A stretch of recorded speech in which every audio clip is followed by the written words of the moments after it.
নমস্কার বন্ধুরা, দীপার রান্নাঘরে সবাইকে স্বাগত জানিয়ে আজ আমি নিয়ে চলে এসেছি পনিরের একটা দারুণ স্বাদের রেসিপি। নিরামিষ দিনে তো আপনারা পনিরের অনেক রকম রেসিপি নিশ্চয়ই বানিয়ে এর আগে দেখেছেন, কিন্তু এইভাবে যদি পনির মহারানিটা বাড়িতে বানিয়ে নেওয়া যায় সহজভাবে, তাহলে কিন্তু খুবই দারুণ লাগে এটা খেতে। আর এটা সাদা ভাত, রুটি, পরোটা, লাচ্ছা, এমনকি রুটির সঙ্গেও এটা খেতে খুব দারুণ লাগে। তাহলে কিভাবে এটা আমি বাড়িতে বানিয়ে থাকি আজকে সেটাই দেখে নেওয়া যাক। পনির মহারানি করার জন্য চলুন প্রথমেই একটা গুঁড়ো মশলা তৈরি করে নিই। দেখুন, তার জন্য আমি এখানে নিয়েছি মৌরি 1 চামচ, গোটা জিরে 1 চামচ আর গোটা ধনে 1 চামচ নিয়ে নিয়েছি। এগুলো আমি একটা চাটুর মধ্যে প্রথমে দিয়ে দেব। এবার শুকনো খোলায় 2 থেকে 3 মিনিট একটু এইভাবে ভেজে নেব। গ্যাসের ফ্লেমটা একদম লোতে করে, না হলে কিন্তু এই মশলাগুলো প্রথমেই পুড়ে যাবে। এভাবে নাড়াচাড়া করে প্রথমে একটু ভেজে নেব। এই দেখুন, মশলাগুলো ভালোভাবেই নেড়ে চেড়ে ভেজে নিয়েছি। আমি মিক্সি জারের মধ্যে মশলাগুলো সব নিয়েও নিয়েছি। এবার আমি এর মধ্যে দিয়ে দেব 1 চামচের মতো কসুরি মেথি, দিয়ে সমস্ত কিছু ভালো করে মিহি করে আমি গুঁড়ো করে নিয়ে আসছি। দেখুন, মশলাটা গুঁড়ো করে নিয়ে চলে এসেছি। এই যে এবার এটা আমি একটা বাটিতে ঢেলে নেব। এবার ওই মিক্সি জারের মধ্যেই দেখুন একটা মিডিয়াম সাইজ টমেটো নিয়েছি, কয়েক টুকরো আদা নিয়েছি, আর এখানে 3টে কাঁচা লঙ্কা, এগুলো আমি বেটে নেব। এই যে দেখুন, আদা, টমেটো, কাঁচা লঙ্কাটাও বেটে নিয়ে চলে এসেছি। এটা এবার আমি একটা বাটির মধ্যে ঢেলে নেব। আবার ওই একই মিক্সি জারের মধ্যে দেখুন আমি কয়েকটা আমন্ড বাদাম নিয়েছি আর কয়েক টুকরো ভাঙা কাজু নিয়েছি। আমন্ড বাদামের খোলাগুলো আমি সব ছাড়িয়ে নিয়েছি, ভিজিয়ে রেখেছিলাম তাই। এবার আমি এগুলো এর মধ্যে দিয়ে দেব। আর দিয়ে দেব অল্প একটু দুধ। দুধটা কিন্তু ঠান্ডা অবস্থায় দিচ্ছি, মানে ফ্রিজের দুধ নয়, নর্মাল ঘরে থাকা যে দুধটা, সেই টেম্পারেচারের দুধটা দিয়ে আমি এটা ভালো করে মিহি করে বেটে নিয়ে আসব। এই দেখুন, বাদামটাও মিহি করে বেটে নিয়েছি। এটা আবার এক সাইডে রেখে রান্নার পরের কাজগুলো করে নেব। চলুন দেখুন, এখানে আমি পনির মহারানি বানানোর জন্য 200 গ্রাম পনির নিয়েছি। আর পনিরটাকে এই দেখুন এরকমভাবে তিকোনা করে কেটে নিয়েছি। আপনারা আপনাদের পছন্দ অনুযায়ী চৌকো বা লম্বা বা বড় বড় পিস করে কেটে নিতে পারেন। আমি এইভাবে 3 কোনা করে কেটে নিয়েছি।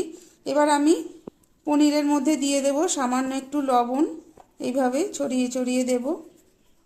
আর দিয়ে দেব শুকনো লঙ্কার একটু গুঁড়ো। আপনারা চাইলে কিন্তু এখানে কাশ্মীরি লঙ্কার গুঁড়ো ব্যবহার করতে পারেন। আমি এখানে শুকনো লঙ্কার গুঁড়ো ব্যবহার করলাম। আর লাগছে এখানে টক দই। এই যে টক দই দিয়ে দেব 1 চামচ। আমি এখানে 200 গ্রাম পনিরের জন্য 2 চামচের মতো টক দই ব্যবহার করলাম। আপনাদের যদি পরিমাণটা পনিরের যেমন হবে আর কি, সেরকম অনুযায়ী টক দইটা ব্যবহার করবেন। এবার টক দই, লবণ আর লঙ্কার গুঁড়োটা ভালোভাবে এইভাবে পনিরের গায়ে মাখিয়ে নিতে হবে প্রথমে।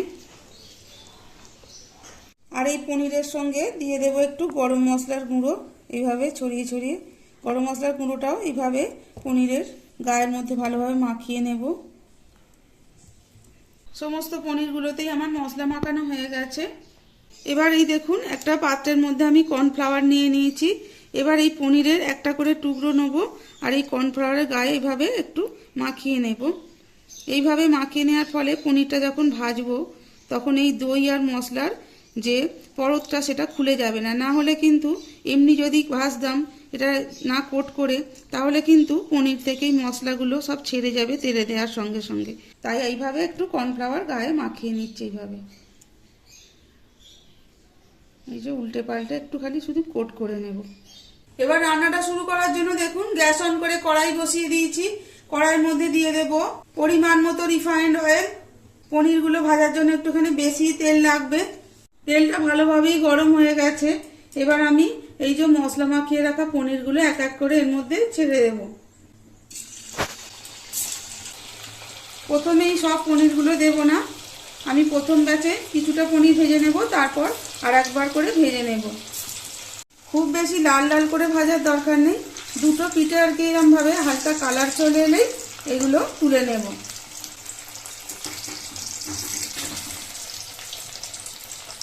দেখুন, পনিরগুলোর গায়ে একটা সুন্দর কালার চলে এসছে। এবার আমি এগুলো তেল ঝরিয়ে তুলে নেব।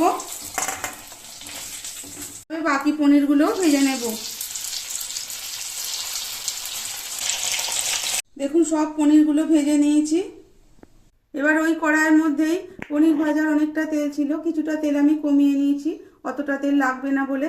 এবার ওই তেলের মধ্যেই 1/2 চা চামচ গোটা জিরে দিয়ে দেব, আর দিয়ে দেব একটু হিং, ওই 1/2 চামচের মতো একটু হিং দিয়ে দিলাম। এবার ফোড়নটা ভালোভাবে ভেজে নিয়েছি। এবার আমি এর মধ্যে ওই যে আগে থেকে টমেটো, আদা আর কাঁচা লঙ্কার পেস্টটা ছিল সেটা দিয়ে দেব। এবার টমেটো আদার পেস্টটা একটু নাড়াচাড়া করে এইভাবে কষিয়ে নেব, যাতে আদা টমেটোর কাঁচা গন্ধটা চলে যায়। গ্যাসের ফ্লেমটা কিন্তু আমি এখন লো টু মিডিয়ামে করে রেখেছি। মশলাটা ভালোভাবে কষিয়ে নিয়েছি, দেখুন মশলা থেকে তেল ছাড়তে শুরু করেছে। এবার ওই যে ভেজে রাখা মশলাটা ছিল সেটা আমি এখানে 1 চামচ দিয়ে দিলাম প্রথমে, আর দিয়ে দেবো স্বাদ অনুযায়ী লবণটা। এবার সব কিছু ভালোভাবে মিশিয়ে দেব। এবার ওই মশলা কষানোর সময় এর মধ্যে দিয়ে দেব 2 চামচ টক দই। টক দইটাও ভালোভাবে এইভাবে মিশিয়ে নেব সব মশলার সাথে। এবার এর মধ্যে দিয়ে দেবো ওই যে বাদামটা যে বেটে রেখেছিলাম দুধ দিয়ে, সেটা এর মধ্যে দিয়ে দেব। এবার একটু মিক্সি দেওয়া জলও দিয়ে দেবো এর মধ্যে, দিয়ে আমি সব কিছু ভালোভাবে মিশিয়ে নেব এইভাবে। গ্যাসের ফ্লেমটা কিন্তু এই সময় লোতেই করে রেখেছি, কারণ বাদাম দেওয়ার সঙ্গে সঙ্গে এটা গ্যাসের যদি জোর দেওয়া থাকে তাহলে নিচে লেগে যাওয়ার চান্স থাকে, তাই গ্যাসের ফ্লেমটা আমি এখানে লোতেই করে রেখেছি।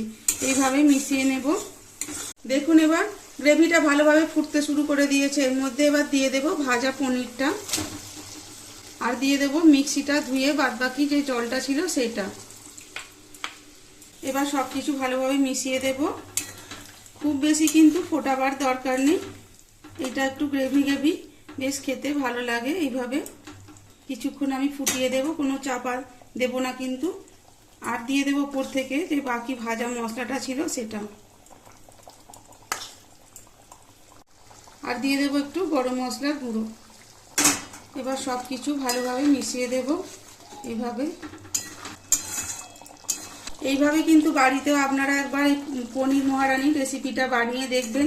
পনিরের তো অনেক রকম রেসিপি খেয়েছেন এর আগে নিশ্চয়ই, এইভাবে একবার পনির মহারানিটাও বানিয়ে দেখবেন।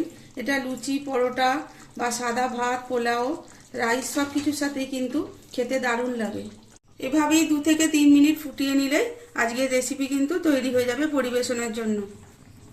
নামানোর আগে শুধু ওপর থেকে দিয়ে দেবো একটু গাওয়া ঘি ছড়িয়ে,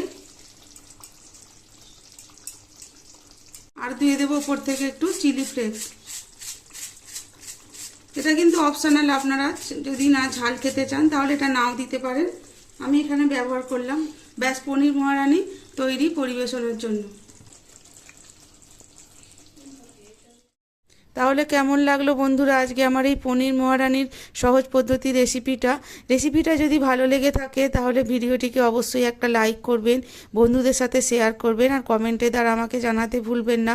আর আমার চ্যানেলের এরকমই নতুন নতুন রেসিপি সবার আগে পাওয়ার জন্য চ্যানেলটিকে প্লিজ সাবস্ক্রাইব করে রাখবেন, পাশে থাকা বেল আইকনটি প্রেস করে।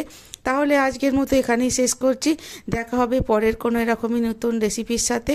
আর ততক্ষণের জন্য আপনারা অবশ্যই সুস্থ থাকবেন, সাবধানে থাকবেন। আর ভিডিওটা প্রথম থেকে শেষ পর্যন্ত দেখার জন্য সকলকে অনেক অনেক ধন্যবাদ।